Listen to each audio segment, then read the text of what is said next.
Untuk membahas bagaimanakah kesulitan bisnis pelayaran di tengah pandemi, kita akan bertanya langsung kepada Dirut PT Pelni Insan Purwarisya L. Tobing yang saat ini sudah tersambung melalui Zoom. Selamat siang, Pak.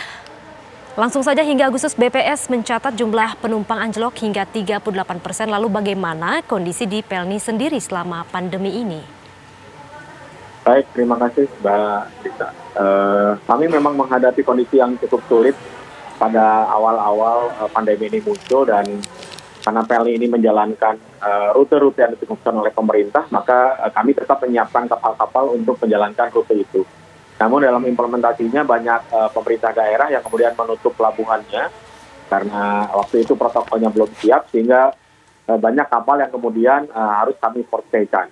Tapi selama port stay itu juga digunakan oleh Pelni untuk menyusun protokol kesehatan bagi pelayaran-pelayaran kami, ya, di mana kami mencoba mengutamakan masalah keselamatan dan kesehatan, baik itu untuk ABK maupun penumpang. Dan inilah kesempatan yang kita gunakan, dan alhamdulillah protokol itu sudah siap, dan kami juga sudah pernah minta pendapat atau evaluasi dari KNKT berkaitan dengan protokol kami, sehingga saat ini Pelni merasa bahwa kami cukup percaya diri untuk menjalankan, melayari lagi rute-rute tersebut dengan protokol kesehatan yang baru. Dan alhamdulillah beberapa minggu terakhir jumlah penumpang juga sudah mulai naik kembali. Itu yang kami lakukan. Baik Pak, seberapa besar sebenarnya tekanan yang dialami bisnis pelayaran selama pandemi dan kapan saat terburuknya? Baik, sebetulnya untuk Pelni itu cukup berat tekanannya, ya. Itu kami penumpang turun sampai sekitar 86% sebetulnya dalam satu saat. Dan pernah penumpang kami pada saat bulan April Mei itu jumlahnya sekitar 3.500 dari target yang biasanya sekitar 400.000 orang. Itu kondisi yang paling sulit bagi kami, tapi alhamdulillah kebetulan karena kapal-kapal Pelni ini juga beberapa bisa mengangkut kontainer dan selama ini digunakan oleh masyarakat untuk mengangkut barang, sehingga meskipun tidak ada penumpang, Pelni tetap melayari beberapa rute untuk membawa barang kebutuhan, terutama untuk masyarakat di wilayah Indonesia Timur. Itu yang kami lakukan, dan itu menjadi salah satu upaya untuk menopang bisnis Pelni bisa bertahan dalam pandemi ini.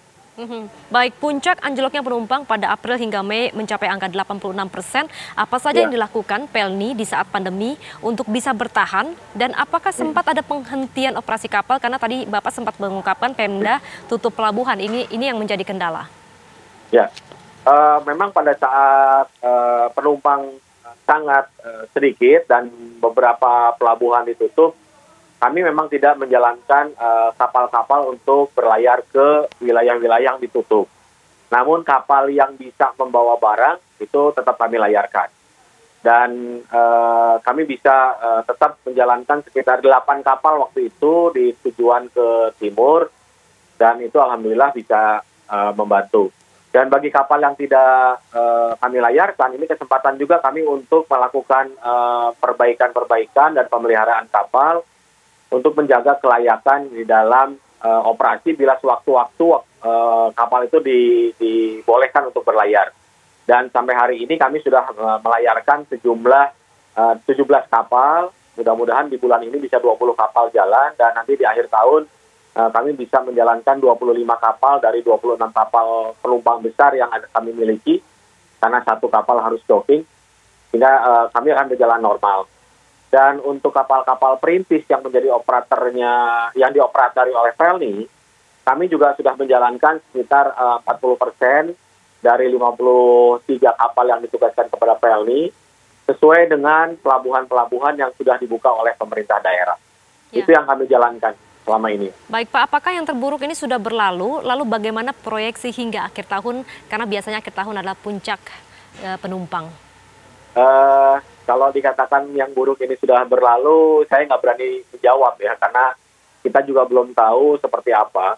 Yang pasti kami Pelni menyiapkan seluruh kapalnya untuk menjalankan operasinya lagi dengan protokol yang baru tentunya, dan termasuk juga dengan melakukan upaya-upaya yang paling efisien di dalam rute-rute yang ada. Jadi misalnya kapal itu ada beberapa pelabuhannya yang tidak boleh disinggahi, ya kami akan lewati dan kami jalan kepada pelabuhan-pelabuhan yang bisa disandari oleh kapal-kapal PLN.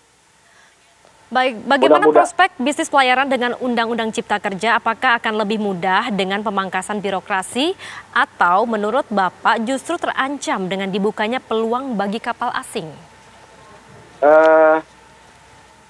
Pada prinsipnya bagi kami di PLN, dengan adanya kompetitor itu adalah kesempatan kita untuk memperbaiki diri, ya. Karena memang saat ini kami sedang menjalankan sebuah proses transformasi di perusahaan, di internal perusahaan. Jadi kalau apapun ada kapal asing yang masuk, mestinya itu menjadi pemicu bagi kami untuk lebih baik gitu.